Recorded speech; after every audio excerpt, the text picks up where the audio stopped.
कितीही अंधार पडला तरी आज जावंच लागणार होतं. हाय, गुड मॉर्निंग, कशा आहात? मजेत ना?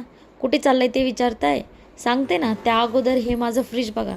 बाहेरून किती स्वच्छ आणि नीट दिसतंय. आतमध्ये पाहिलं ना, पूर्ण भाजीपाला संपलेला आहे. 2-3 टोमॅटो सोडले तर.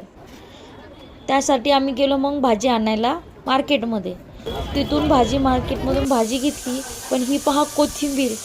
एवढीशी कोथिंबीर मला आज 50 रुपयाला मिळाली.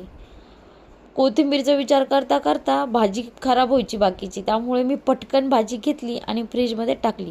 कारण आज अंगारकी चतुर्थी होती. बाप्पाला मोदक, आम्हाला ज्यांना उपवास आहे त्यांना जेवण करणंही होतं. आज आमच्या तिथे पाहुणे आलेत. त्या आहेत माझ्या नणंदबाई. हाय करा. काय वाटतं तुम्हाला मी व्लॉगिंग करते? छान, मस्त.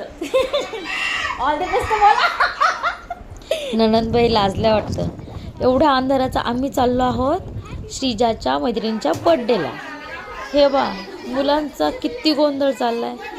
केक एकीकडे आणि श्रीजा एकीकडे पाहते. ह्या बाई बिचारीच्या डोक्यात 2-2 टोप्या घाततात.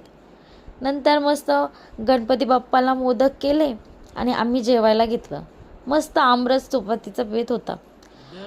चला मग भेटूया नेक्स्ट ब्लॉगमध्ये. सबस्क्राईब नक्की करा. बाय.